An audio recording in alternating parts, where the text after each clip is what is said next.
together we enter that lovely, peaceful time of our Sunday morning. That time where we let go of the outer world and connect within to the divine that is at the heart of every one of us. So relax and get comfortable in your chair. Feel it supporting you, reminding you just how firmly you are supported in your spiritual journey. Take a long, deep breath. Hold that breath for a moment, then exhale completely and rest. And again, inhale long and deep, getting that oxygen all the way down to your abdomen, and hold it briefly. And release completely and rest. One more time. Draw it in. Fill yourself up as you will be filled, as you are filled. Hold that breath. Release. Release anything that stands between you and the sure knowing that you are a beloved creation of that universal intelligence that created all. And rest. Rest in that deeper truth.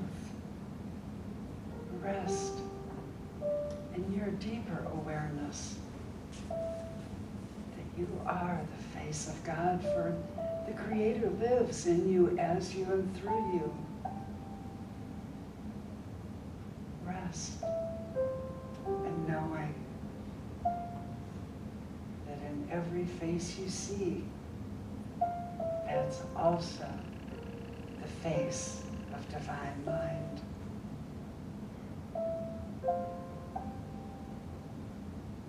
With that knowing, and in connection with the divine that is always in you, relax, rest, be one with the one, easily and effortlessly, in the silence.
I am one with the one. From that knowing, I draw strength and wisdom and divine guidance each day, moment to moment. And I recognize everyone around me as likewise one with the one. And I celebrate them all. For we are the exquisite creations of the ineffable Creator, worthy of honor and celebration in all our magnificent diversity, lovers, and yet we are one. And so it is.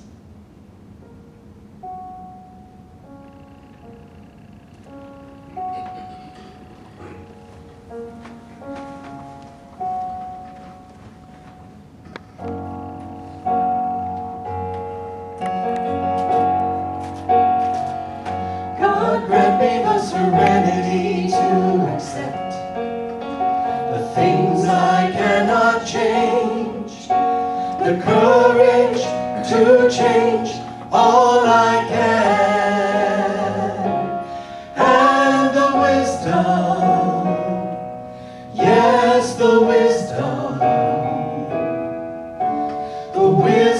to know the difference.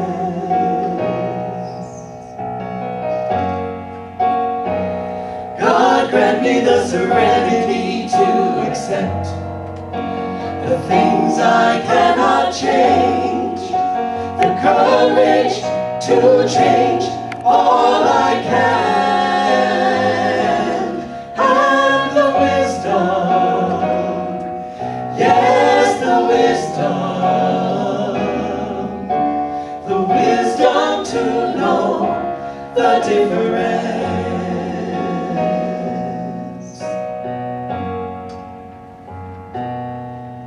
Serenity, courage, wisdom to know the difference. Serenity, courage, wisdom to know the difference. Serenity, courage, wisdom to know the difference. Serenity, courage, wisdom to know the difference. Serenity, courage, wisdom to know the difference. The wisdom, yes, the wisdom to know the difference. God grant me the serenity to accept the things I cannot change, the courage to change all I can, and the wisdom, yes, the wisdom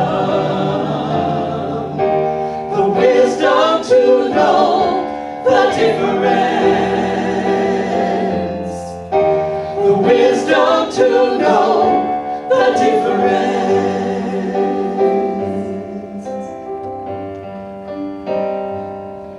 God grant me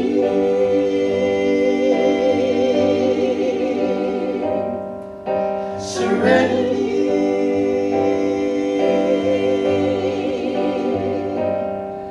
God grant me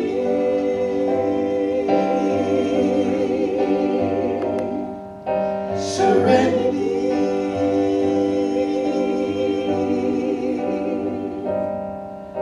serenity.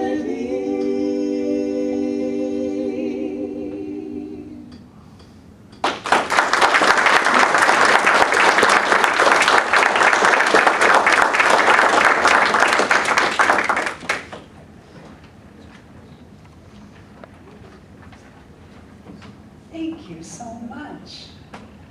I didn't know that somebody had taken that beautiful prayer and put it to music. It's about time, isn't it? It's beautiful, beautiful.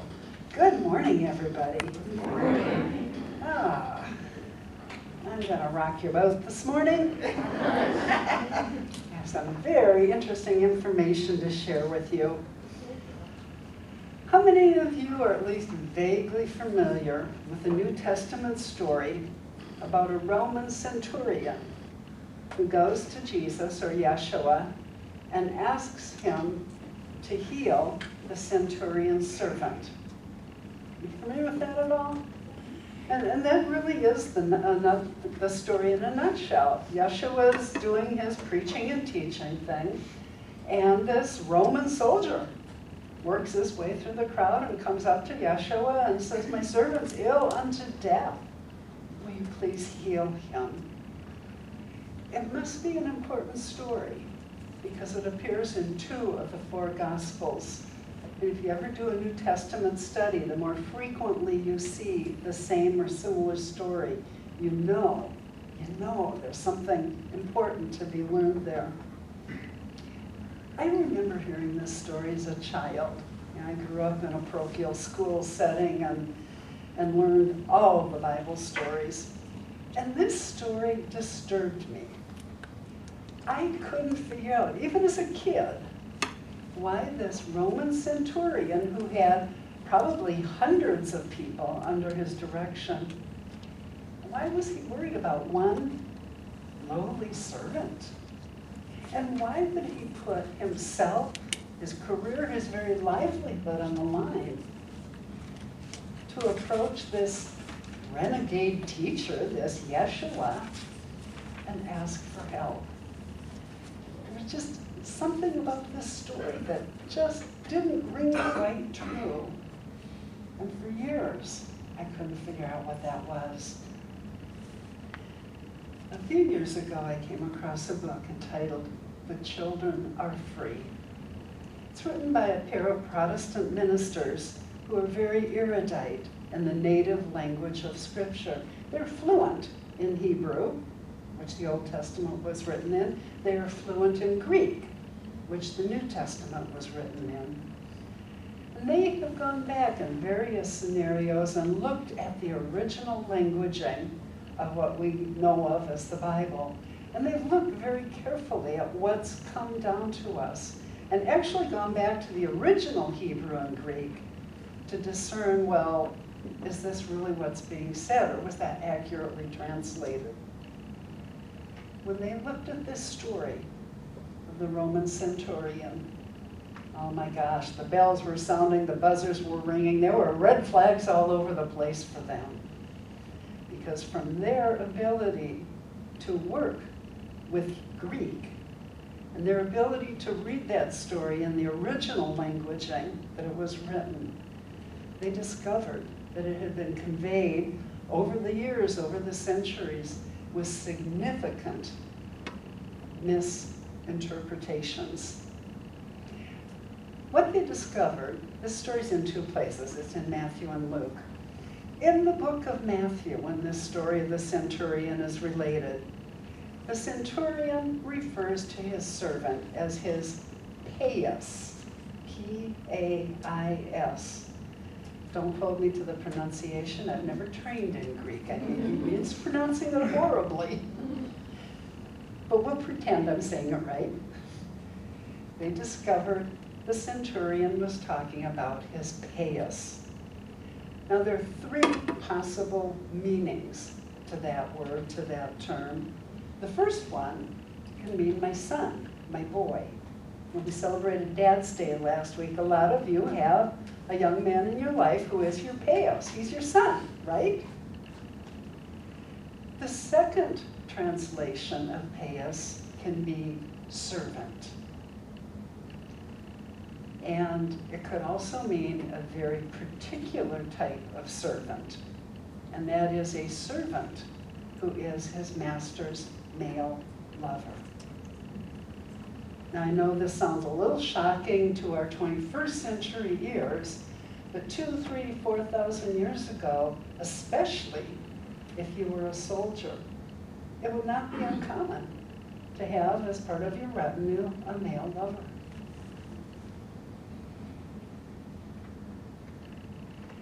So our translator friends discovered that the word paius, as used in Matthew, could be taken several different ways. Well, that really got them thinking, and they decided to see what else they could discover. And what they did is they went over and they looked at that same story as it's related in the book of Luke. And they got some really interesting context to the story. In the Luke version, there are several additional Greek words that are used to describe the sick person. Luke describes his soldier's paius, his boy, his servant, as his entomos doulos. Now the word doulos as a generic term for a slave or a servant, and it would never, ever be used to describe a Greek's son. So we know that that definition of paios is off the table. The centurion's not talking about his son. When Luke uses the word doulos, he makes it very clear that the sick person is a servant. But he just doesn't refer to him only as a doulos. He indicates this is no ordinary servant. Entomos means honored, beloved, treasured. This is more than just a run-of-the-mill everyday servant. This is somebody that the centurion treasures and holds dear. Entomos doulos is the master's paios. These three Greek words preclude any possibility that this was a centurion's son or that this was an ordinary servant. It only leaves one option available to us as we consider the translation. The paios was the Roman centurion's male lover.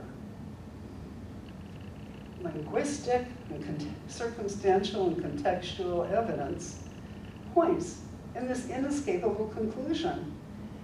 Yeshua healed the centurion's lover.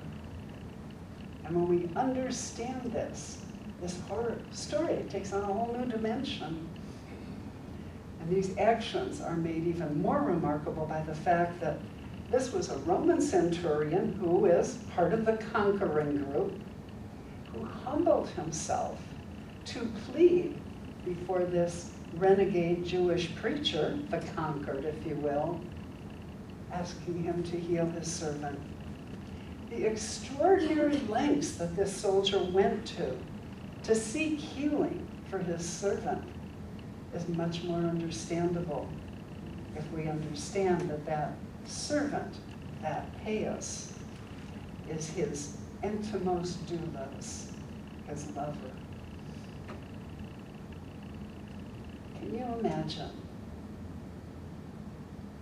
the scene as it may have unfolded? Yeshua was teaching, talking to the people about love and acceptance, forgiveness, all of the things that we look for in his message and seek to emulate. And here comes this centurion, pushing and shouldering his way through the crowd. I'm sure the crowd fell back. I mean, this was the conquering soldier. They weren't going to mess with him. And in a moment, he finds himself standing before this Yeshua, this Jewish teacher. And he has something heavy on his heart and on his mind. And he looks at Yeshua. And all of a sudden he thinks, oh my gosh, can I say what I really need to say? I mean, the soldier knew that the Jewish community was not receptive to male lovers. He had to have a moment of doubt, a moment of fear. He could say, oh, my doulos is sick. But I'm sure what crossed his mind is if this man is so powerful he can heal my lover, he's going to see through the attempt at deception. So I better be straight up and honest with him. And he steps forward, I'm sure with some trepidation, and says, my paios, my entomos doulos, lies at home, sick unto death. And he pauses. I'm sure that moment between what he said and Yeshua's response felt like an eternity. The crowd of all these God-fearing people surrounding Yeshua probably tensed up even more. In today's vernacular, that would be like a gay man walking up on stage in the middle of a nationally televised evangelical production and saying to the evangelist, would you please heal my male lover? What would Yeshua do? What did Yeshua do? Without hesitation, he says simply, then I will come and heal you. He didn't say, are you kidding? I'm not going to heal your past. You two are living in sin. He didn't say, well, it shouldn't surprise you your past is sick. I mean, this is God's judgment on your relationship. He didn't launch into some kind of lecture or teaching about same-gender relationships. I mean, if that were an issue, if that were a concern with Yeshua, what a perfect setup, right? To address the issue. He doesn't go in those directions at all. He says simply, I will come and heal you. Only love, only compassion, only acceptance, care, and concern. But there's more. At this point, put yourself in the centurion's shoes. Excuse me, put yourself in the centurion's sandals. I'm sure he heaved this great sigh of relief. He's got his issue out, it's on the table, it's up front, and it's being responded to positively. And he says, you don't need to go to my home. All you have to do is say the word, and my lover will be healed. Now it's Yeshua's turn to take a step back and say, wow. He looks at the centurion and he looks at the people around him and he says, in all of Israel, I have not found a faith as great as this. It's a powerful statement. When he says all of Israel, he's referring to all of the Hebrew people. And if they missed his point, he goes on to elaborate. He says, I tell you, many will come from the east and from the west, which means beyond the borders of Israel and outside the ranks of the Hebrew people. Many will come from the east and the west to find a seat in the kingdom of heaven, while the heirs, those who think they should inherit heaven, which obviously would be the Hebrew people, will be thrown into outer darkness. What he's saying, a little bit veiled, but he's affirming that all of those who come from beyond the assumed boundaries of what's acceptable for the people of God according to Mosaic law, all are welcome into the kingdom. And it's also a veiled warning to those who think they should automatically be included in this kingdom. They won't make the cut. Stunning, stunning revelations. I was bowled over the first time I read this and excited with what I read. First of all, it erased years of wondering what the heck was that story really all about, and shed a whole new light. In our celebration of Pride Week, we remember that we're all one, created by the same ineffable Creator. I mean, really, do you think in creating humanity, that Mother, Father, God messed up with somewhere around 8–10% of the population worldwide across the eons? I don't think so. We have to consider the question, what would Yeshua, our teacher and way shower, do? What example is he giving us? What I see when I look at that story, both in Matthew and in Luke, is Yeshua focused on acceptance and love, not discrimination or judgment. And how did he show love? Kindly, compassionately, unconditionally, radically, completely, with gracious, unwavering acceptance of all, without judgment.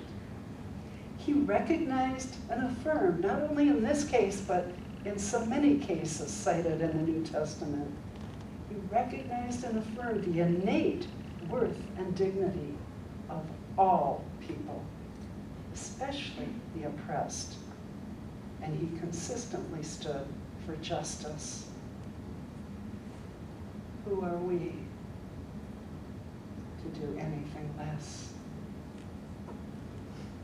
Let's know together again our affirmation for this morning as we celebrate all of God's creation. The Christ in me recognizes the innate divinity of all people